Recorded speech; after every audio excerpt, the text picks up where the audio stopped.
Let's go to the tail of the tape, Al.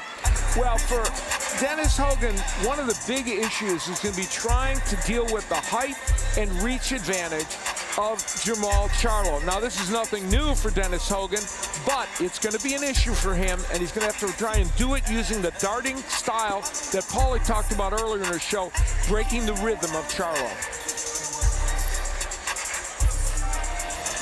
And the rules for the main event: no standing 8 count, no 3 knockdown rule. The referee or doctor can stop the fight. A fighter cannot be saved by the bell in any round. If an accidental foul or headbutt causes a fight to end within 4 rounds, it's a no decision.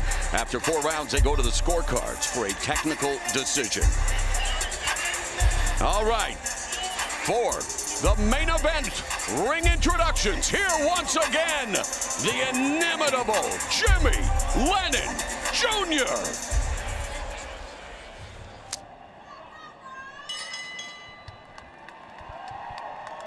Ladies and gentlemen, we welcome you to Barclays Center here in Brooklyn as Premier Boxing Champions presents the featured bout of the evening, brought to you by Lions Only Promotions, TGB Promotions, DDP Sports, and Showtime. Sponsored by MGM Resorts and Brooklyn Boxing. We are sanctioned by the WBC, the president Mauricio Suleiman, the supervisor is Alberto Leon. Introducing our 3 judges scoring this bout from ringside. From the UK, Mark Lyson. From New York, John McKay. And from Connecticut, Don Trella. Introducing our 3rd man to the ring, the referee in charge of this bout, Charlie Fitch. All right, fans, here we go with the main event of the evening, 12 rounds of boxing for the WBC Middleweight Championship of the World. And now, ladies and gentlemen in attendance and boxing fans joining us around the world, live from Barclays Center in Brooklyn, it's showtime! Introducing to you first, the challenger, fighting out of the red corner, wearing white trunks with green trim, fighting out of Brisbane, Australia, by way of Kildare, Ireland. He weighed in at a ready 158.5 pounds. His record stands at 28 wins, 2 losses, and 1 draw, with 7 of his wins coming by way of knockout. Tonight, in his 2nd world title appearance, please welcome the WBC number 5 world-ranked middleweight contender, introducing Dennis Hurricane Hogan. And his opponent across the ring, the defending world champion, fighting out of the blue corner, entering the ring wearing red, white, and blue trunks and fighting out of his home of Houston, Texas. He weighed in at 159.75 pounds. He is undefeated in his campaign to the ring with a record of 29 wins, no losses, with 21 big wins coming by way of knockout. As a 2-division world champion, ladies and gentlemen, here is the former IBF Junior Middleweight World Champion and the current hard-hitting, defending, and reigning WBC Middleweight Champion of the world, introducing the undefeated Jermall Hitman Charlo. And once again, here's our referee in charge, now to give instructions, Charlie Fitch. Good evening, Dennis. Good evening, Jermall. Gentlemen, you both know the rules. Obey my commands and protect yourself at all times. Please touch gloves now. Come out fighting at the bell.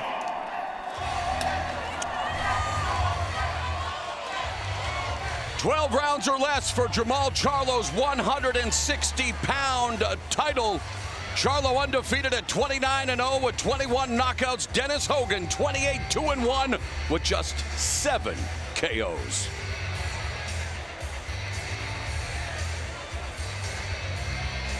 But what Hogan lacks in power, he makes up for in grit, determination, hustle, and hunger. And here we go with Hogan, the challenger, in the white with green trunks, Charlo in the red, white, and blue. Ronnie Shields and Jermall Charlo said they would like to up the volume of his punches a little bit. He averages 47 punches per round, and they feel like they want a little bit more, so we'll see if he's more active. Charlo received extra motivation last month with the birth of his 5th child, his daughter Journey, and what a journey it has been for Jermall Charlo at 29. Undefeated, was a belt holder at 154, now a titleist at 160 pounds, and out of those 21 knockouts, Al, he's shown that he can blow out opponents with the force of Dizzy Gillespie. Yes, indeed. He has got tremendous power in that right hand especially, and he's just a very powerful puncher. I told you I would do it, Al. Speaking of jazz people, last night I saw Arturo Sandoval, the great trumpeter, and you know, the analogy is to Dennis Hogan. He is like a jazz artist in the way he attacks. He never comes at you exactly the same way. He comes at in different patterns. He'll get in, get out, and even he doesn't know exactly how he's going to do it. So he's really like jazz artists, making it up as he goes along. And I'll follow your point. You know, this is why Ronnie Shields' instructions to be more active for Jermall Charlo can be a bit difficult tonight, because Hogan changes range and changes distance so often and so well that you have to almost have a patient approach to try to find your range with him. Really good point. So it's going to affect your output. And it was no less an authority than Hall of Famer George Foreman, who said that boxing at its best is like jazz music. Yeah, it's true. And here we have Hogan with a good contingent of fans who made the trip again. He was born, raised in Ireland, but now lives in Australia. Charlo, who had a successful homecoming against Brandon Adams in his last fight, just ate a left hook from Hogan with less than a minute left here in the first round. You know, Charlo tried a counter left as he was coming in. One of the things we're going to look for is how well Charlo can counter Hogan when he does make those forays inside, which he will do constantly, but not stay in the pocket. And that's the thing about, again, trying to time him is difficult because of what you mentioned earlier. He comes in and enters the pocket in different ways. That left hook by Hogan was probably the best punch of the round so far. Yes, yeah, I agree. Hogan went upstairs along the ropes with that chopping right under 30 seconds left here in the opening round. And Hogan again just doubling up that left hand and wanting to make life miserable for the undefeated belt holder Charlo, and Hogan doing just that here in the first 3 minutes. 10 seconds to the bell. Charlo with the right hand. And Charlo looks definitely a lot bigger than the man who once campaigned at 154 not too long ago, Al. That's for sure. Let's take a look at the keys to victory. We'll start with Jermall Charlo. Once they cut off the ring, you see the constant movement from Hogan. And I think investing in the body early in this fight, if he can do it, is really important. And I think the right hand, which he threw a couple of big ones, but they didn't quite get there, would be a big power punch for Jermall Charlo. As for Dennis Hogan, using lateral movement, and we saw that during the first round. And when I say go in and out, clearly it's attacking, not staying in the pocket, and then exiting. And those entrances, as Paulie pointed out, and I did, will come at many angles. Landing the overhand right. One of the ways he's going to do that is by jabbing to the body, a hard jab to the body, helps set up the overhand right. Glenn rushed in Hogan's corner. The respected Ronnie Shields in Charlo's corner. Shields had a lengthy pro career, former #1 ranked super lightweight contender. And here in round 2, Charlo gets backed up momentarily, but you heard Ronnie Shields in the corner imploring him to start throwing punches everywhere, targeting the body like he just did with the jab. Hogan's left hook is really active. And Charlo catches a lot of shots on the gloves, but Hogan's finding at least a target there. Jaime Munguia landed 19% of his punches against Hogan. He's a very hard man to hit. And Korobov last December landed 119 punches on Charlo, the most that any opponent has landed on Charlo, according to CompuBox. Now there was Charlo trying to right uppercut. That's the punch that concerns Hogan's camp the most. And Hogan said, that's the punch I have to stay away from. Of course, we saw him, Charlo knock out J-Rock Williams with that punch, and he's going to try and land it against the shorter Hogan. But what a bounce back by Williams, who is now a unified titleist at 154 pounds. And a shout out to Stephen Breadman Edwards and that weekly mailbag that he does. He's great. Daily He is fantastic at that. I learned so much from Breadman. I agree, and J. Rock Williams has done a great job bouncing back to become a champion. Jermall Charlo is starting to close the gap a little bit. He hasn't landed anything of note. Matter of fact, Hogan's sweeping left hook has probably landed more often. But nice combination by Hogan. And now Charlo unloading on Hogan. See him miss those two shots. Hogan is so good defensively. You know, he's just very hard to hit. And he has never really seriously been hurt in his career. Has been down once back in 2012. No one has ever stopped him.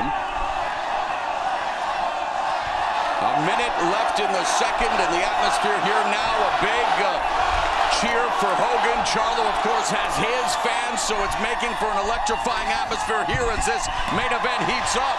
Nice right hand to the body by Charlo that pushed Hogan kind of sideways. I think Hogan just threw himself in there and tried to back off. Stiff jab by Charlo. And that jab is his calling card as well. 35 seconds left in round number 2.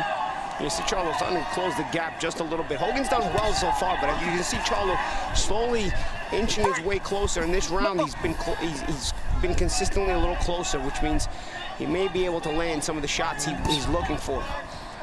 At 6 feet tall, Charlo with that height and reach advantage, and Hogan, of course, performing well against opponents of a similar build. 10 seconds As we are about to embark on round number 3 in this middleweight title fight. Let's go to Jim Gray. All right, Mauro, thank you very much. I'm here with Sergey Dervancho, and Vladimir Lick will translate for us. What do you think of what you're seeing so far, Sergey? Ну, я думаю, что Чарло здесь ведет, он классом выше, и он должен победить. Charlo's controlling the action. He looks like he's stronger. He should win this fight. Do you want to fight Charlo next? You just had a tough fight against Gennady Golovkin. Would you like Charlo next? Tough boy. Yeah, I won't fight Charlo. I won't fight Gennady Golovkin rematch. I won't fight Canelo Alvarez. So you're willing to take them all on once again? Yeah. I want to beat him here. What do you see in Charlo that makes you think you could be effective? Да, я могу победить, и могу победить всех, кого я назвал. I can beat everyone with my style, with my technique. Sergey, we look forward to seeing you. Thank you for time. Thank you. All right, Mauro, back to you. Thanks a lot, Jim. Sergey Dervancho proving to be a tough out at 160 pounds, and he is scouting this match closely as Jermall Charlo defending his 160-pound belt against Dennis Hogan. It's hard to cut the ring off against Hogan. People have a hard time doing that. He moves one way, then he moves the other, and he's just, you know, we made the illusion that he's not always sure where he's going. And you know what it is, Al? It's not just that he's moving. He's able to punch off that movement. Yes. And that's what makes a guy difficult. So when a guy starts just moving, and he's not effective punching, you can cut him off. You'll eventually get to him. But when a guy keeps you off balance as he's moving and punching, and has an ability to punch as he's moving, it kind of disrupts. Oh, wow. It disrupts your ability. By Hogan. It disrupts your ability to close the gap. Hogan coming to the Big Apple with plenty of confidence, telling us that he's going to paint the town green in New York tonight and tomorrow. The left hook, which Paulie pointed out before, and we just saw land for Hogan. That's been more of a weapon to him than I would have thought. I would have thought the overhand. There's a left hook by Charlo. And Hogan stabbing Charlo in the midsection with the jab.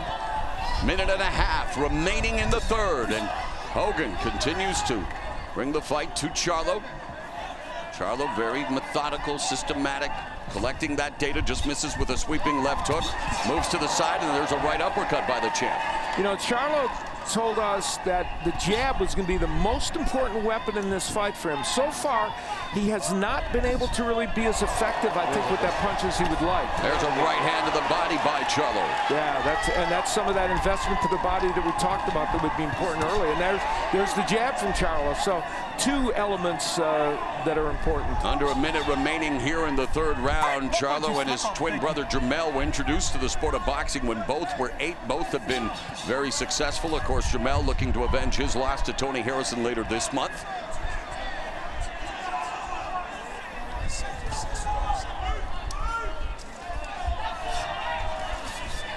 There's Charlo.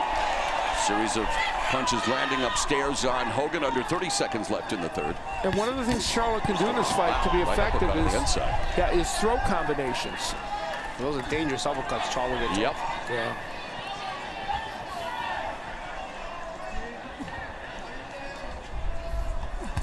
And Charlo picking off Hogan again with that short left hook. We are through 3 rounds in our main event tonight at Barclays in Brooklyn. And let's bring in disappointing turn of events. We wish Matt Korbov a speedy recovery. Chris Eubank Jr. is victorious in his American professional debut. And he will be looking on with vested interest from his dressing room, watching this title fight unfold at 160 pounds. Yeah, and a good point by Steve. I remember we had another fight on our air, the same that ended in a similar fashion with Glasgow and Charles Martin. A self-inflicted injury, and it was a TKO for Charles Martin when he won the IBF heavyweight title. Oh, and there's a left uppercut that sends Hogan rolling backwards. 6, 7, 8, step to me. Okay. Hogan down for the second time in his career, and Charlo now on a seek and destroy mission here in round number 4. Sweeping left to right hand, finds its target, left hook to the body, right uppercut by Charlo. Hogan trying to regroup, avoiding that sweeping right, so Hogan now smiling at Charlo. They were worried about the uppercut with good reason. And Charlo promising that he would close the show in spectacular fashion after being forced to go the 12-round distance in both of his last 2 outings.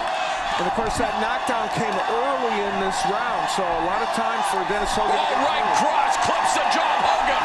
Charlo just misses with the right uppercut. And Charlo is quick on the trigger with those uppercuts. He knows that his distance is with them, and they're coming at you sharp and fast. Jermall Charlo, the hitman, here in round 4, dropping Dennis Hogan just 12 seconds into the frame and sent him rolling backwards out. That was a crazy knockdown. I remember the old line, he hit him so hard he starved to death rolling. You know, Jaime Mangaya was not able to land those kind of power punches against Hogan, and Charlo able to do that early in this fight.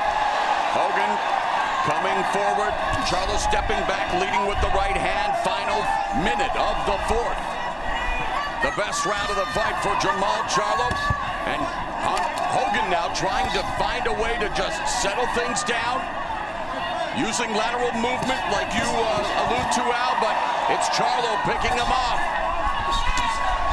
You see Hogan able to land the occasional shot. He landed there straight right a few seconds ago, but it's not deterring Charlo's pressure. You need something a bit more consistent now if you're Hogan. You need some sort of sharp jab or something to keep Charlo off of you if you're going to move like this. Charlo chopping right hand. Hogan again on his heels trying to back up. He's along the ropes now. He has shown good defense in the fight. Charlo told us shots will come from everywhere, and that is kind of what's happened in this round. Right hand from Hogan. Final 10 seconds of the 4th.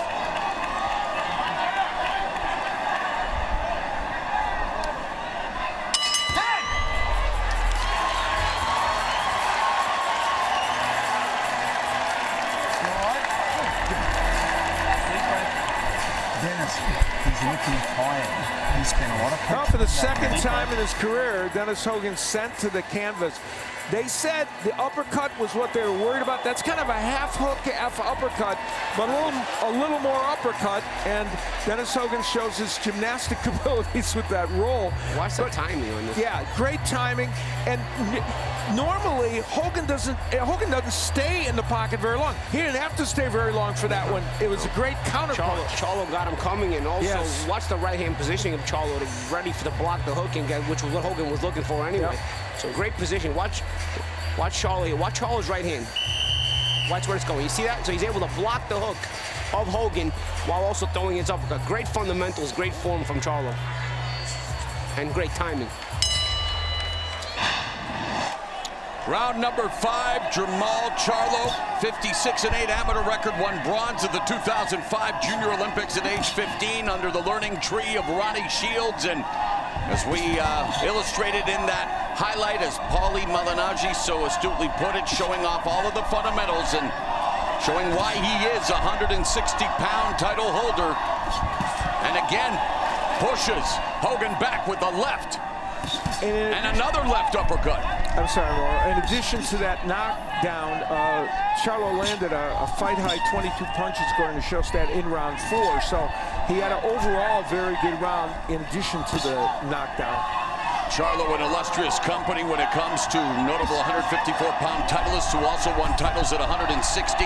No less than a list of names that include Sugar Ray Leonard, Thomas Hearns, Roberto Duran, Miguel Cotto, Oscar De La Hoya, Felix Trinidad, Mike McCollum. So it's a long list now. Yeah, a lot of great 154-pounders have moved up.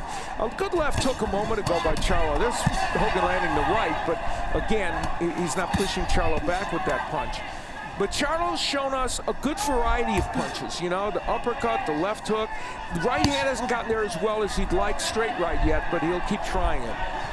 Yeah, Hogan lands the occasional shots. He needs something consistent, though, and I think it's if he would have a consistent jab that would be sharp enough, he could slow down the pressure of Charlo, because landing the occasional check hook and right hand as you're moving, it's good, it's scoring, but it's not saving your energy. A consistent jab will allow you to there's a left hand that catches Hogan. Also, Charlo just misses Hogan a lot of times when Hogan is circling to his left with that overhand right or that straight right hand. If Charlo starts throwing it behind Hogan in those moments, he'll be able to time him a little better. Hogan looking to draw inspiration from Irish boxing greats that include Hall of Famers Jimmy McLaren and Barry McGuigan, while the current crop includes Carl Frampton and Katie Taylor as Charlo, in less than a minute remaining here in the 5th, continues to stalk Hogan. And you can see when Hogan comes close that the bigger Charlo able to just muscle him around. You know, this has been a round in which Hogan's landed some punches, but I think it's safe to say Charlo's punches have been harder and more... right hand lands for Charlo. That was set up because he put Hogan out of position with the jab. There's the right hand I'm talking about. If he throws it behind Hogan in those moments when Hogan is spinning away, he'll be able to catch him on the end of the spin. Short right to the body by Charlo as Hogan lunged in. All Jermall Charlo, 10 seconds left in the 5th frame. Hogan was down 12 seconds into round 4, and we are headed to round 6.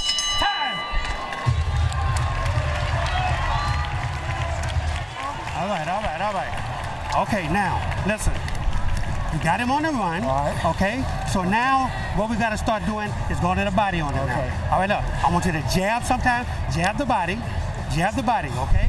Jab the body, bring it back up top, okay? Then look, put your head over, and you gotta start digging the body now, okay? All right, it's gonna take... Well, we talked about the body work earlier, and Shields wanting that. Kind of a wide left hook, but boy, it got right in over the right hand of Dennis Hogan by Charlo, and then later in the round, the left hand would again be important for Charlo as he lands yet another left hook. And as I pointed out, you know, it's been a good variety of punches. Using the jab when it's there, the left hooks, straight right hands, and now they want him to shift that attack to the body. We'll see if he can do it. The bell and round number 6, scheduled for 12 for Jermall. Charlo's 160-pound strap. Charlo describes himself as a boxer-puncher, a technical fighter, likes to use his advantages, and when he has an opening, he'll take it. Not really flashy, says. He's not a brawler, just a boxer-puncher type fighter. And it has served him well. You know, Hogan's been busy tonight, averaging 69 punches a round. And off balance as Hogan caught Charlo with a left. Averaging 69 punches a round as opposed to normally throwing around 40. So he's been, you know, active in trying to find ways to keep Charlo off him. And give Hogan credit for toughness after that knockdown, coming right back in this fight. Jab to the midsection by Charlo as he listens to his trainer. Ronnie Shields, jab to the body, work, make that investment continuously to the torso of Dennis Hogan. Right uppercut just mentions Hogan again, just smothering Charlo. Hit him behind the head.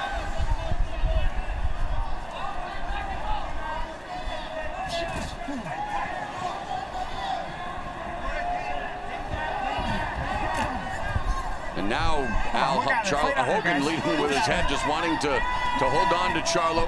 Dennis and fight on. Well, on the inside, he doesn't want to be staying there working, so the option is either to get out or hold, and in that case, he held.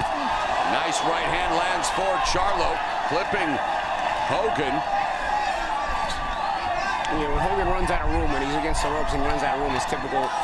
He ends up trying to smother Charlo and cause a clinch so he can get back to the middle of the ring. Sharp jab by Charlo.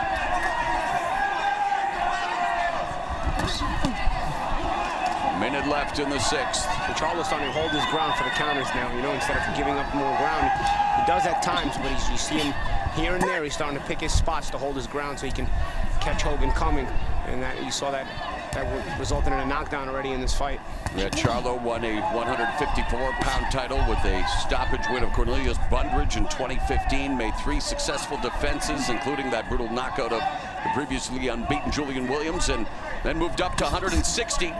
And now a full 160-pound titleist, looking for his 5th straight win at this weight. Not only the previously undefeated Julian Williams, but also now the unified light middleweight world champion Julian Williams. Charlo a moment ago trying one of those counter uppercuts again. You almost get the feeling it's a matter of time before one of those lands again and it hurts Hogan. 10 seconds to the bell.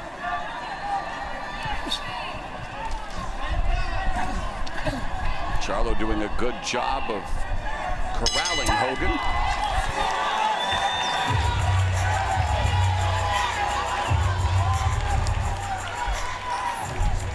As I said, he hasn't got a lot left. He's got not a lot left.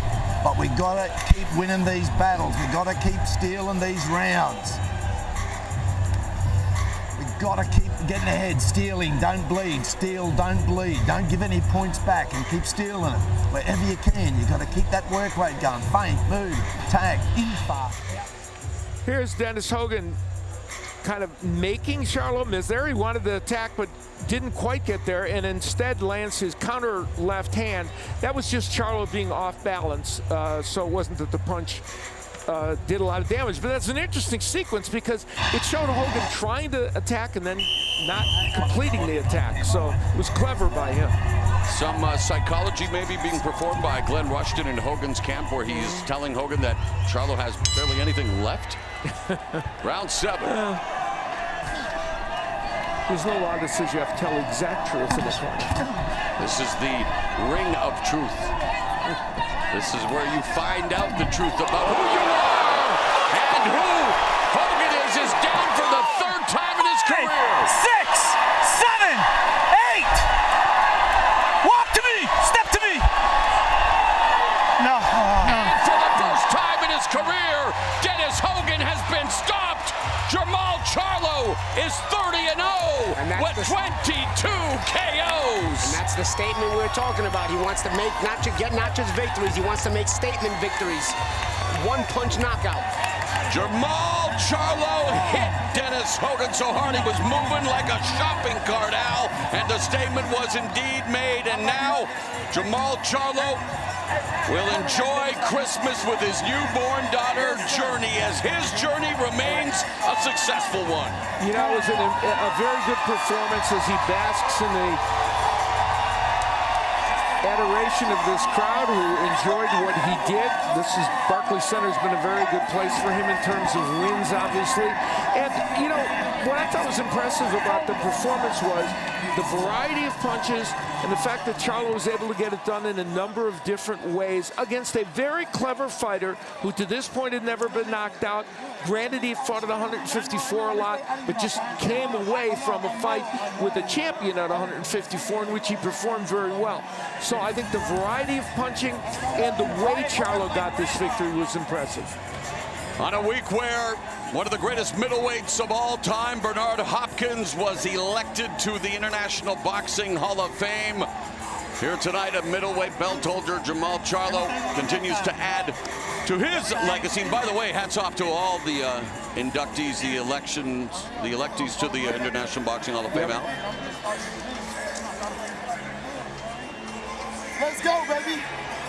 Well, Charlo has shown, as I said, a variety of punches, and this would be the left hook. It's actually just a lead-off left hook, I think, without anything preceding it, or there. He feinted like he was going to throw a jab, and then he threw the left hook. Got the reaction he wanted. Not enough fighters punch off the feints. You see a lot of times fighters feinting. Right. They're not punching off of feints. You saw a beautiful example of why it works also. Punch instinctively right off that feint, and you get the reaction you want, and you shoot right there. And Charlo actually made it work so perfectly, and he ended up with a knockout victory off of that move.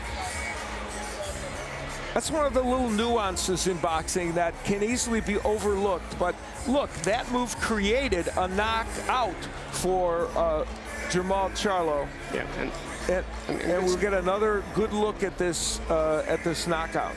And you see from here, you're going to see the feint better. You see the feint, you get the reaction. You see the reaction of Hogan. You see what Hogan was doing. Hogan was looking to counter what he thought was coming. You saw Hogan. You see what Hogan was doing. Hogan was looking to counter the initial shot he thought was coming from Charlo. Charlo adjusted it. And the other thing about this is that Charlo threw a nice compact left hook. Watch the reaction. He didn't make it so wide.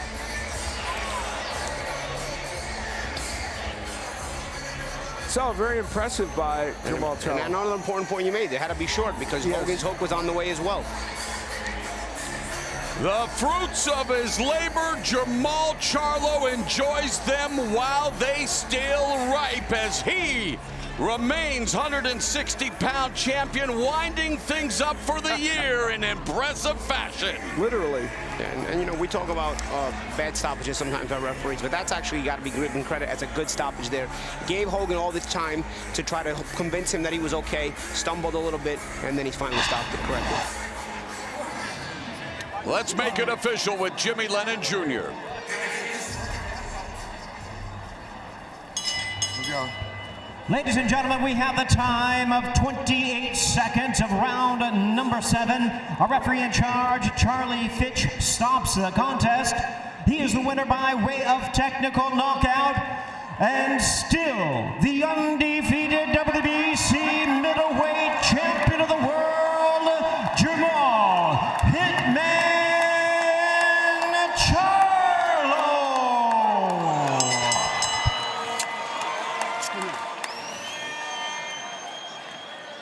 Here's Jim Gray. All right, Morrow, thank you very much. Jermall, congratulations. Thank you. Back in the knockout category, that's what you wanted. First off, I want to thank God for giving me this opportunity to give me the power to get through this fight and get through camp, and made it through 2019, and we're going into 2020 with 20 vision.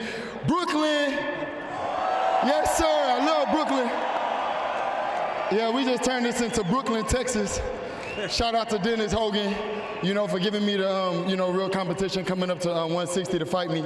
You know, I defended my title tonight. It was great. It's legendary.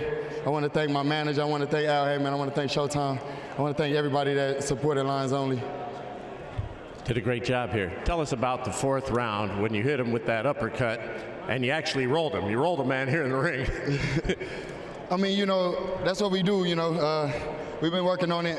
You know, Ronnie was fussing at me about getting on it. You know, I'm trying to take him out, you know, with every punch. That's what we do. We work hard for it. Look, whoa. You turned into a ballerina. But yeah, it is what it is. You know, we get up and he fought like a champion, like a, you know, like a defender, I guess. You know. And here's the end of the fight, Jermall. Yeah. Tell us what was going on Ronnie from your vantage to point. cut him off, and you know, I just threw the shot. I made sure that I landed right on the money. And I mean, look, he threw a shot back. He, you know, it was in the middle of action. But of course, my power prevailed tonight. And Lions Only, we 30-0. I told you, number 30, it was going down like this, and it did. So now we all look forward. You already talked about 2020. Yeah.